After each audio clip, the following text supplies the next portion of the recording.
All right, YouTube, number 4. This makes airplane number 4 that I've found at the park. I was here the day that the guys lost control of it and it crashed out in the bush. And they looked for it for a little bit and gave up on it. And they made their mind up that they were done with it. So finders keepers. So we now have a T-28. It's been crashed. If anything, I got a good smart battery out of it. And I got a smart receiver, a smart speed control. I say we put the thing together and fly it. I'll get us a cowl, figure out what prop goes on it, and I'll put this thing together. And next weekend, we're going to fly it like it's meant to be flown, because it hasn't had a successful flight probably ever in its life. How does this cowl plug together? Just like so. Hey YouTube, it's Sean, Griffin RC Plans. I'm at the park. There's the windsock, the flying field. But I don't have any planes with me. But we're going to find a plane because one was lost in the tall grass back there yesterday. Father and son were flying, and I think they flew for maybe 10 seconds. And then I looked around, and they were standing there, and there was no plane. It's in the tall grass back there.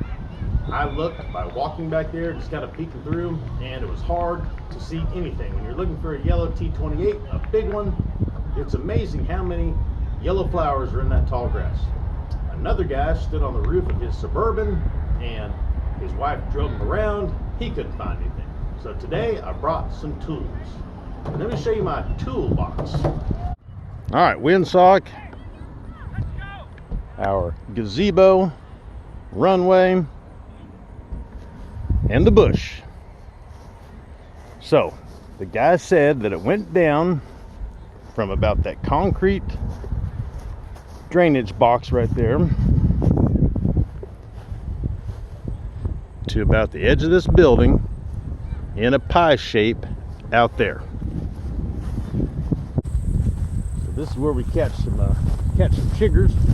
I've lost my plane out here before, and when you're standing up there, you know exactly where it is. And when you come out here, you don't know where it is. Here's tire tracks where that guy drove in here yesterday. Yellow T-28. And when you're looking at all this stuff, you know, from up there, it's like, man, a bright yellow plane. No problem. Do you see how many yellows are out in this crap? Oh, man. My 300 is yellow, and I lost it in here one day. And like I was saying, I thought I knew exactly where it was at. And when I got out here, it was tough to spot. This grass is, it's rather tall. You know, we're in the short grass, and it's 10 inches. So why not come out here and try to get some ticks and chiggers and mosquito bites and everything else? Man, I left my long socks at home. I left my bug spray at home. I think if I spot it with the drone, I'm gonna come back with some more tools. Now here's a matted down area that the father and son probably walked in. So being that this is the place that they went, I would imagine this is a good spot to start. You guys see it? Where's it at, guys? Tell me where is it? It's right in front of you, Sean. Is it? Where is it? So, give you an idea where we're at. There's the building to our right that was to our left when we were up there. That concrete structure is about on the other side of that other concrete head wall right there. And that's where that concrete structure drains out at. There's the windsock. Looking down on this area doesn't look that big. You get down here and look the other way, it's huge. I'm going to walk it one more time to see if something jumps out at me.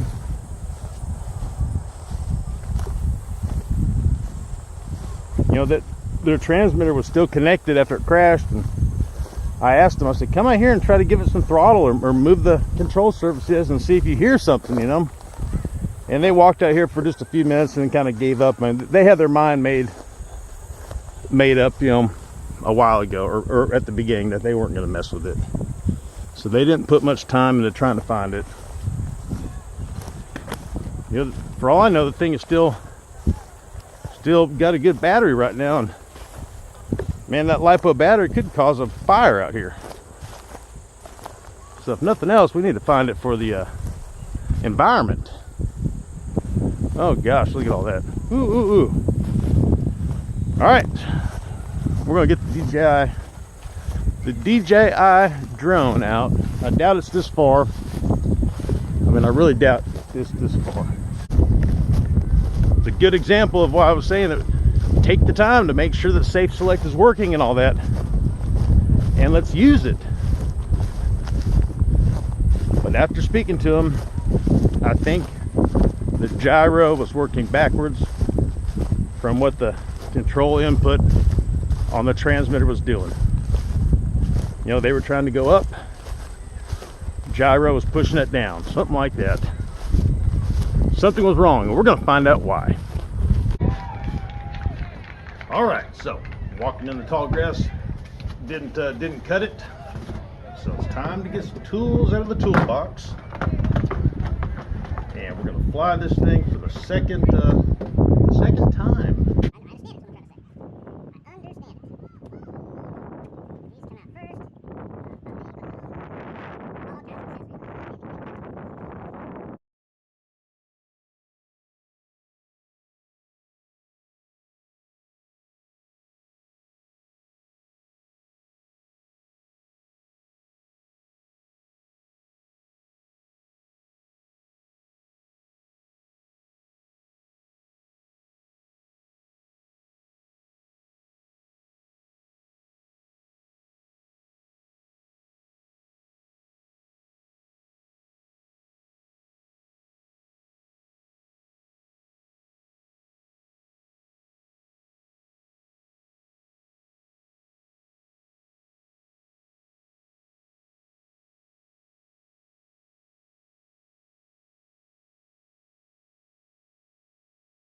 I found it. The DJI drone found the E-Flite T28 that was buried in the weeds. It was buried in the weeds way out there. I found it. It took another day because that was the second time that I ever really flew this drone, and it said 30-minute flight time. I figured 15 minutes to learn and 15 minutes to find it. And no, it took all of the 30 minutes to try to figure out how to fly the thing. And The phone I was using for a screen for my drone was a smaller, older phone, and I just couldn't see. So I had to bring my tablet out, and within 2 minutes, I found it. Let's take a look and find out why it crashed.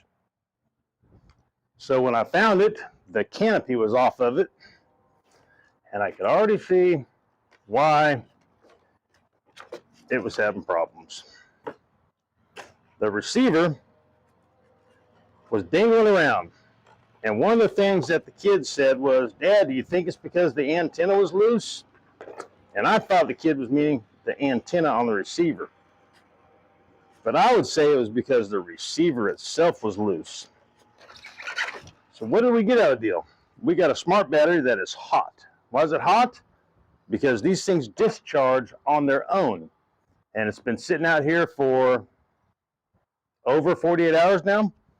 Plus it's been out in the sun. We'll check this in a minute and see what the voltage is. And by the way of the wires and how it's all scrunched up, I mean, it's just not in good shape. It definitely took a nosedive. The cow's shot.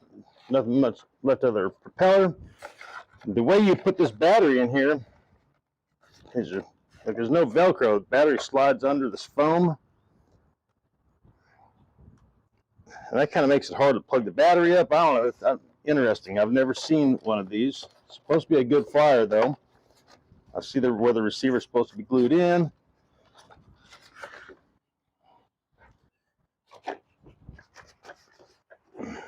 The wing is taped on with duct tape.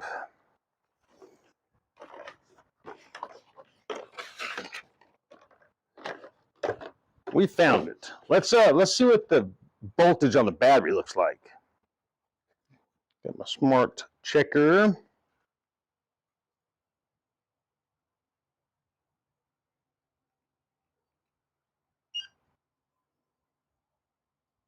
Perfect cells. Perfect. It has been discharging out there for the past 48 hours. I would imagine the discharge time, the automatic time, is set up for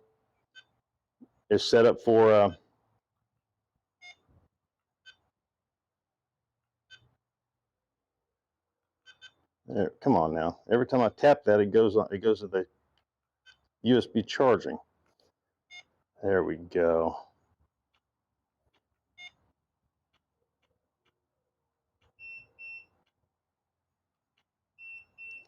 Auto storage at 72 hours. So this thing crashed Saturday around 2 or 3 o'clock. It's Monday around 2 or 3 o'clock. It was right on schedule, huh? I wonder if it needs an update.